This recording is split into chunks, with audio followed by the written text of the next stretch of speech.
গজে বাধা।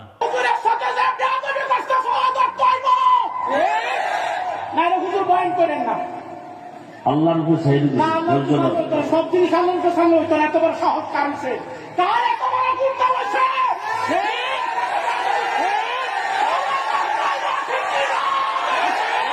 না গিরা গুড়া ছুটায় ফেলাম দে পারলে বাধা। সাহস থাকলে আনা সামনে। বাংলাদেশে পিওর রসুলের আশেক থাকলে আলহামদুলিল্লাহ আমরা দাড়িওয়ালা টুপিওয়ালা নামাজিরা আমরা কোনোদিন কাউকে একটা গালি দেই না। দুই একটা কথা অজান্তে মানুষ হিসাবে ভুল হলে বারবার ক্ষমা চাই। টুপি পরে না মানুষ, তাদের নিয়ে ফিকির নাই, পাঁচকল্লি পড়ছি কেন এ নিয়ে অ্যালার্জি। কত মানুষ নামাজ পড়ে না, এ নিয়ে কোনো চিন্তা ফিকির নাই, এদের পিছনে সময় দেয় না, এদের বুঝায় না। আমরা নামাজ পড়ি বুকে হাত বাঁধি না কেন এ নিয়ে অ্যালার্জি আছে না। ফের কার কোনো শেষ নাই। আল্লাহ হেদায়াত দান করুন। কে এই লোকগুলোরে গরু খাওয়াবা? হ্যাঁ, কি খাওয়ার লোভে আসছেন? তা খাওন না দিলে লোক হয় না। রসুলের মোহাব্বতের ময়দানে খাওন ছাড়া লোক থাকবে, না খেয়ে থাকবে, এটাই হকের পরিচয়। খাওনের লোভে রসুলের আশেককে দমা রাখা যায় না।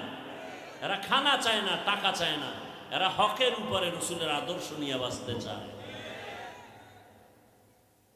মানুষ আসবে দিলের মোহাব্বতে। এই তবারকের পোটলার লোভ দেখাতে হবে কেন? কি উজানি যাও, উজানি দুনিয়া দরবার গুরু, এহেনে যাও, হেনে যাও, কক্সবাজার যাও, উজানি যাও, গিয়ে দেখবা হাজার হাজার মানুষ। প্রথম দিন গ্রামের লোকেরা খাওয়ায়, স্টেজে বলা হয় এই বয়ান শেষ, মোনাজাত, এখন কারা নেবেন?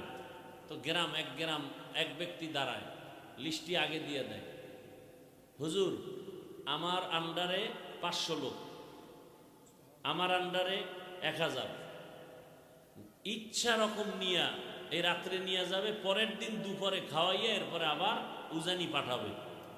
এই নিয়ম এখনো আছে, আমরা ছাত্র জীবন থেকে দেখছি, এখনো আছে। পুরা ওই থানার মধ্যে ঘুরে মানুষ নিয়ে যায়। এটা রসুলের মোহাব্বত। চান্দা উঠে এরপরে খিচুড়ি পাকাইয়া প্যাকেটে কম পড়বে কিলা কিলি বাজাইয়া, এটা কিসের খাওয়া? মোনাজাতে মানুষ কানবে, হে চাইয়ে চাই দেয় প্যাকেট ঠিক আছে নি, এটা কিসের মোনাজাত? ধোকা দেওয়া শুধু আল্লাহকে। মোনাজাতের ভিতরে খাওয়ান দেয় মানে আল্লাহর কাছে চায় আর দেয় নগদ প্যাকেটে আজি। এটা মোনাজাত নয়, এটা মস্কারি, এটা উচিত না। আল্লাহ হেদায়াত দান করুন। অনেক জায়গায় এগুলো আলহামদুলিল্লাহ অনেক বন্ধ হয়ে গেছে। মানুষ খানার জন্য আসবে কেন? মানুষ আসবে জান্নাতের পিপাসা নিয়ে, রসুলের ইশক ও মোহাব্বত নিয়ে। কিসের খানা? কপালে থাকলে কালকে খাবে। কি ভাই? আল্লাহ কবুল করে। আর টাইম সামান্য একটু সামনে আগাবো না ধৈর্য হারায় ফেলছেন? বহু পরীক্ষা সামনে আছে। কি ভাই? কঠিন পরীক্ষা কিন্তু সামনে।